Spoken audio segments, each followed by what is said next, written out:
I've been getting a lot of questions recently about my work as a relationship coach. And this is something that I was doing before it expanded into conflict resolution on a larger scale, before I went back to school, before I directed the documentary Reimagining Safety, before I was spending the last 2 years in rooms all across the country screening the film and then being in community listening spaces and being with people. And so people have been discovering that I've worked with couples, I've worked with individuals, that I had been writing a lot about relationships and communication. I wrote a book about the Me Too movement, Man's School, relating with women in the Me Too era. I wrote that book in 2018. And people have been asking me, well, how did that come about? What was that like? What do you know? And how did you transition that? How did you bridge that into what you're doing now? And I started to do an episode detailing that. And then last week, the story broke with Blake Lively's sexual assault allegations uh, on Justin Baldoni.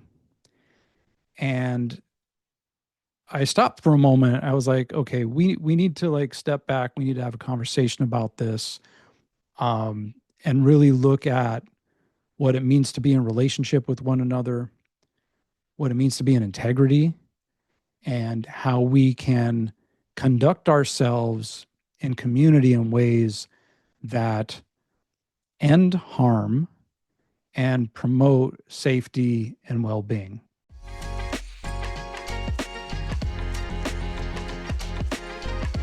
Hello, everyone. Welcome to Conversations for the People with Matthew Solomon. I'm Matthew Solomon.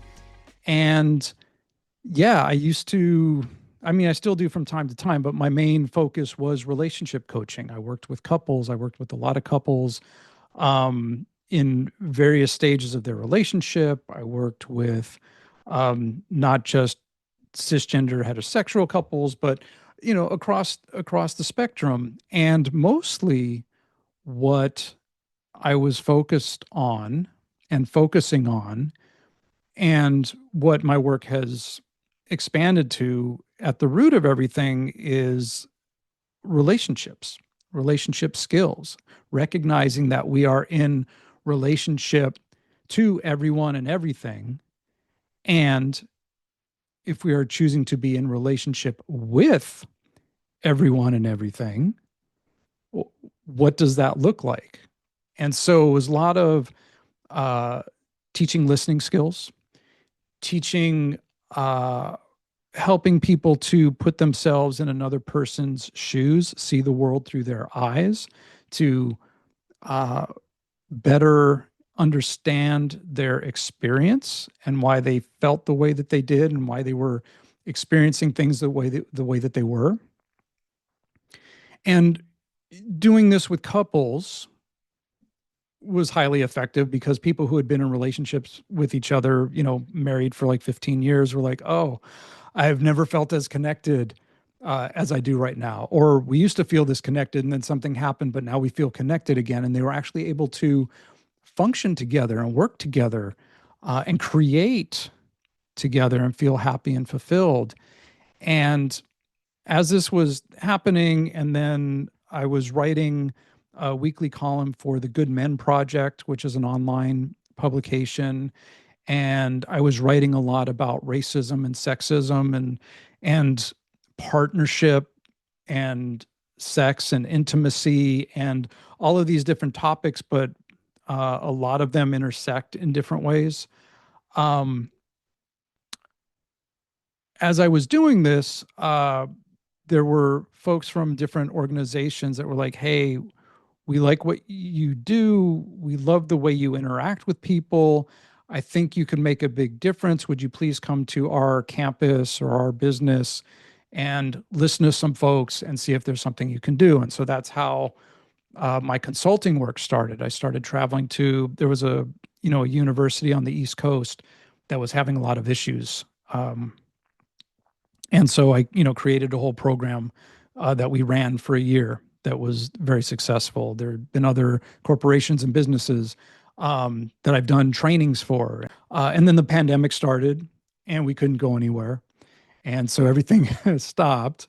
And so then I went back to school and, I finished a bachelor's degree that I had started decades ago, went into a master's in public administration program, was applying all of my coursework to the issues with policing and incarceration, which I've talked about before. And from that place of how do we put ourselves in another person's shoes, see the world through their eyes to better understand what their lived experience is and what the impact has been on them. Um, all of that was how I did my research, interviewed people, edited the film, and have been conducting myself in these rooms with, amazing, loving, heartfelt members of various communities across the country, who haven't felt heard. And when they do feel heard, it gives possibility, gives hope, it gives openings for action to make things better collectively. And so, these are things that I talk about. These are things that I teach. I teach conflict resolution at a university, all of this stuff. And there's always the constant frustration and fight when the blowback against social progress happens. So, for instance, when Black Lives Matter protests in 2020, and then all of a sudden there was the pushback against CRT and DEI and wokeness and all of this stuff that got propagandized and misrepresented and frankly lied about by anybody opposing positive social change, who opposed anything to reduce police violence against Black people in particular. Um, all of this stuff got politicized and weaponized and pushed back and demonized when the things that they said about CRT and DEI and wokeness aren't even remotely what they are. Um, but pushed back, pushed back the progress. The Me Too movement in 2018, started to, people at higher levels started to be held accountable. People, um, not at those higher levels had to think before they would act or speak or, um, conduct violence, sexual violence in some way. And there was an immediate pushback. There was the incel movement. There was um, the character assassination is always part of it.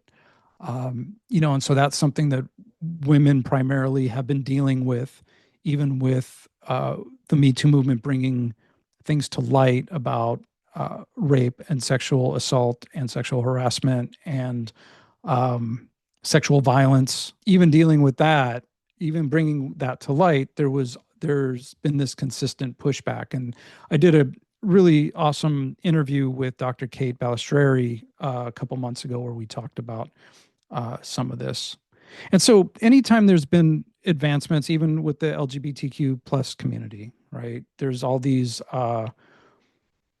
attempts to demonize the trans community and to demonize the queer community and to roll back uh, same-sex marriage and things like that, to uh, institute laws that prohibit, uh, you know, gender affirming surgeries or gender affirming care, gender affirming care, things like that.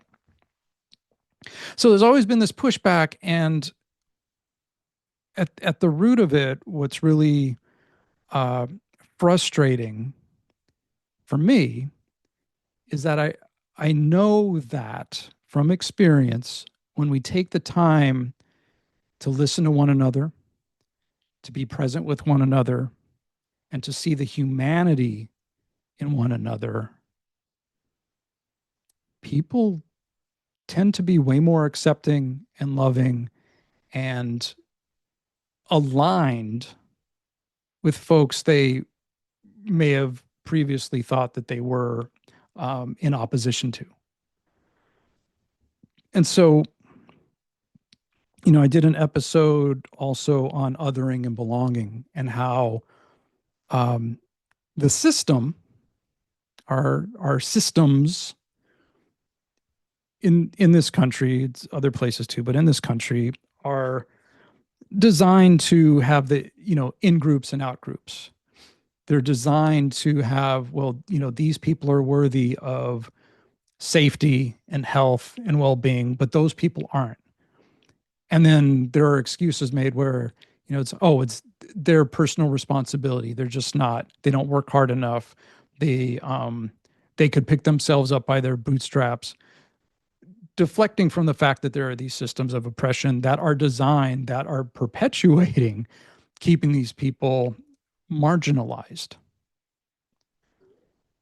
And so, what I really want to get across is that when we see each other as humans, when we recognize the humanity in one another, and when we care about each other, we do things differently. And so, looking at Justin Baldoni, um, and the allegations, and I'm saying allegations just for legal purposes, but there's text, there's a trail of the things that were said and done to Blake Lively.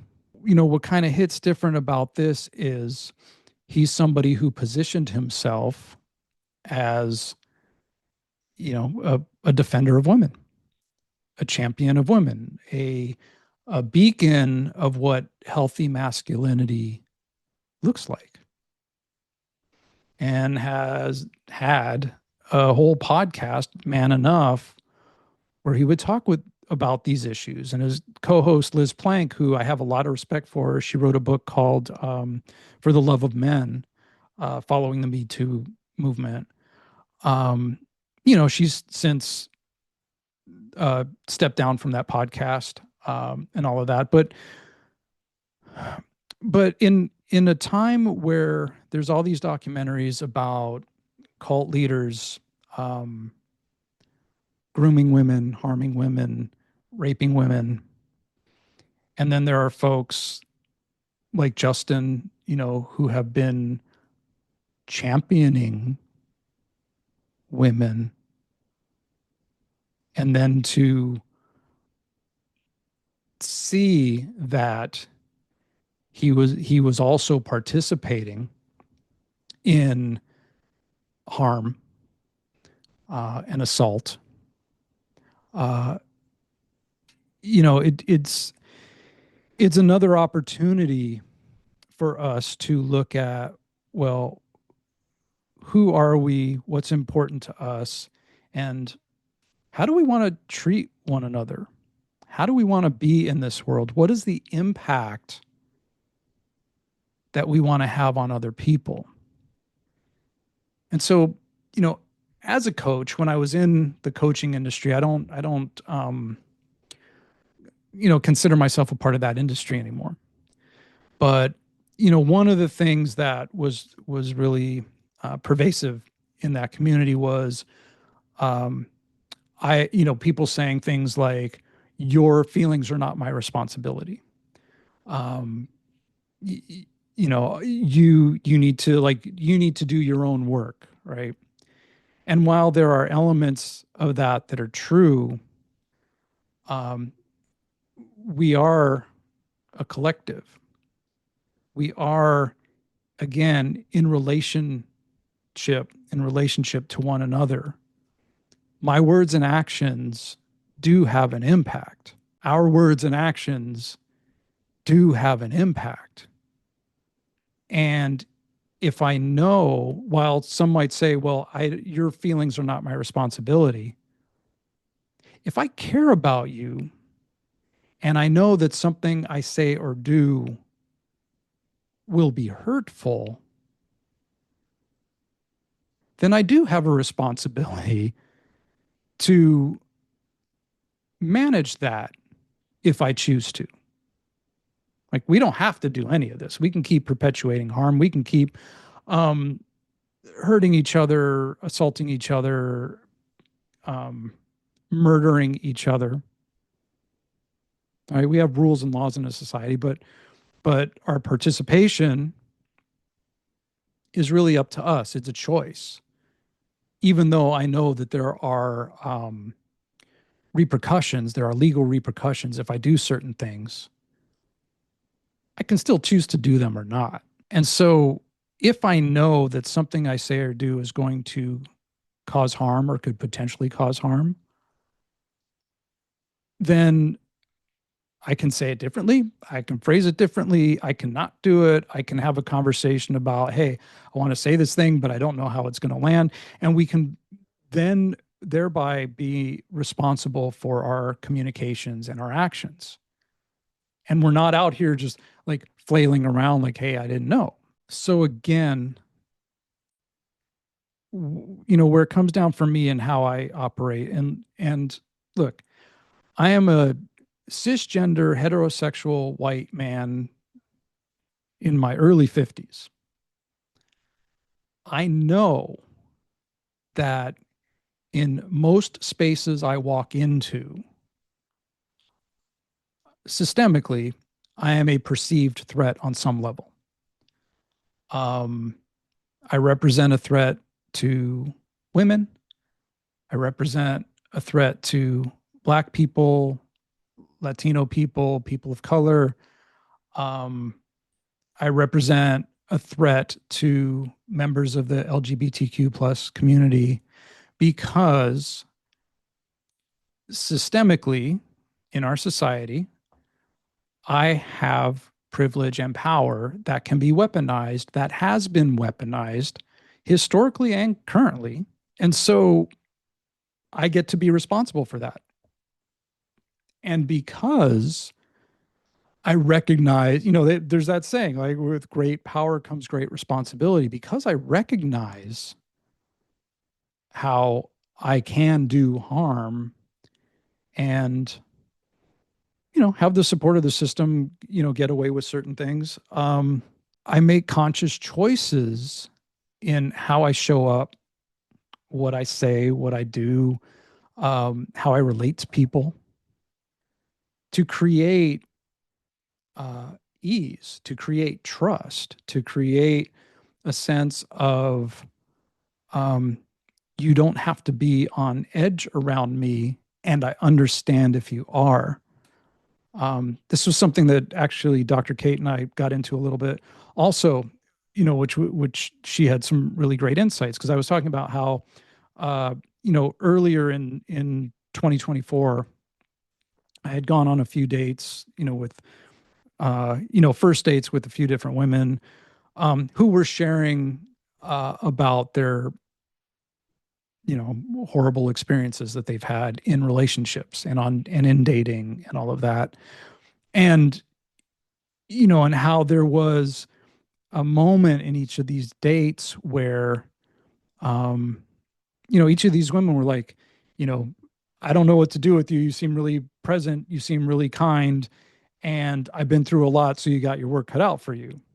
And Dr. K brilliantly was like, yeah, it's a trust thing because they've been burned. We've been burned. We women have been burned. And men have been burned, and I'm acknowledging that, but I'm talking about this right now. um and so, I was talking to a friend of mine yesterday about how the same thing, how I show up in spaces and I recognize the potential threat that I represent, and that it's okay, right? Doing the work, taking the extra steps, the extra considerations are okay because it doesn't matter how I position myself, doesn't matter what I say about myself, doesn't matter how many uh, tens of thousands of supporters I have. There is still the perceived potential that I could do harm. And so that's, bringing it back to Justin Baldoni. This is somebody who positioned himself that way and was propped up that way and has had, a successful since 2018, last few years of being this champion. And yet has allegedly done a lot of harm. And in being called out for doing that harm, has allegedly weaponized a campaign, a smear campaign against Blake Lively. I had started to say before, we have these documented stories of like the Nexium cult, the sex cult. That was the front, was that it was a personal development organization, and then the leader was sex trafficking and sleeping with his the women who were in the inner circle. We have Jeffrey Epstein. We have Yogi Bhajan and the Kundalini yoga community, and there's that Breath of Fire documentary where I happen to know two women who are in that documentary. Um, one of whom is in a work acquaintance that I didn't know was in it till I saw it. And then the other woman is somebody that I've met that who detailed her, like shared her story. She's in the process of writing a book about it. I helped her. I read, her book. I was helping her with the script on it. And so I knew and I know so many of the details. With those details is the recognition of the harm, the pain, the suffering, the kind of thing where this will stay with her despite all of the, healing work that can be done. There's still part of that, a big part of that will stay with her for the rest of her life. And when I tell you that at this point in my life, countless women have shared stories, not necessarily in cults, but of abuse, of rape, of these horrors that they have experienced, and the pain, and how that shapes their worldview, and how it affects their relationships, how it affects their well-being, their ability to function. Even if something is 10, 20, 30 years, 40 years in the past, it's still something that will never be fully healed. So, details aside, do we want to perpetuate that harm? Do we want to be a part of perpetuating that harm? If somebody speaks up and we start victim blaming, which perpetuates more harm, instead of putting ourselves in that person's shoes, instead of listening from a place of empathy and care and love, which are healing things we can do we want to keep perpetuating that harm, which then gets passed down to our children and their children and things like that. So when I was doing a lot of coaching, just to kind of bring this all back, the process was around restoration. And there were restorative justice processes and things like that. And what I was doing was not quite that, but it was similar. But it was really about restoring the relationship to being whole and complete. And so when there is a harm done, it's like, it's like a wheel with spokes. When there's a harm done, a spoke gets cracked or broken, and then the wheel doesn't work. And so the restoration process, which I approached it from a place of integrity, the restoring of integrity restores that wheel to being functional and whole and complete and working again. And so along with that restoration is the concept, the distinction, the practice of integrity. What am I committed to? What do I honor my word? Are my actions aligned with what I say I'm committed to? If I give my word to something, do I follow through or do I flake? If I say I'm committed to people feeling safe around me, am I losing my temper and throwing things and um, committing microaggressions? Like, am I forgetting how I show up in a room? And if I do make a mistake, because we're all human and we make mistakes, am I honoring my word by acknowledging, yeah, I messed up and I'm sorry. And I get that there was an impact on you.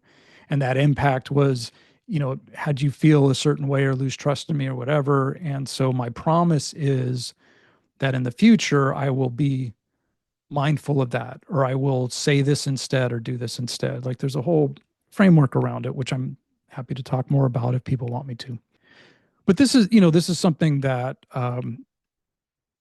when we talk about like what's important to us, who do we want to be, how do we want to be, do we want to take care of, like, are we invested and interested in each other collectively or not? Or is it just, I'm out to get mine and that's it? Through that coaching process, that's what I was working with people on. That's what I do my best to do in my daily life, in my, personal romantic relationship, with my kids, with my dad, with friends and family, going into rooms with people who have been so affected by violence that, like, I have to show up a certain way if I want healing and community to take place. So I think I'm going to leave it at that for now. I'll talk more about coaching and the intricacies of relationships at another time. What I really want to convey, what's really most important, is that we have choices to make, and we get to choose who we are, what's important to us, and how we're going to show up. And then we get to show up in those ways.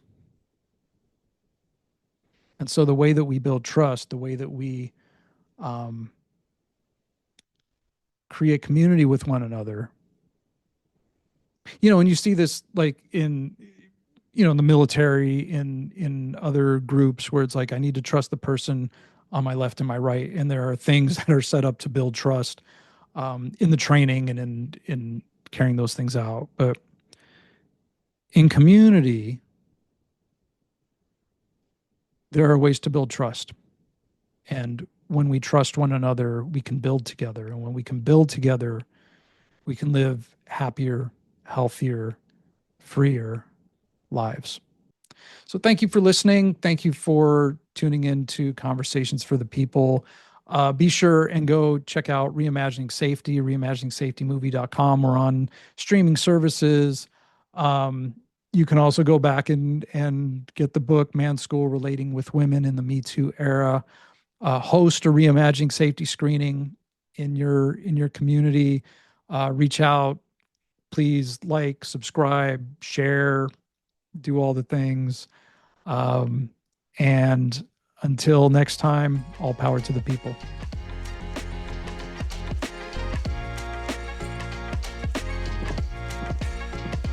Have you ever wondered what public safety could look like if we reimagined it from the ground up?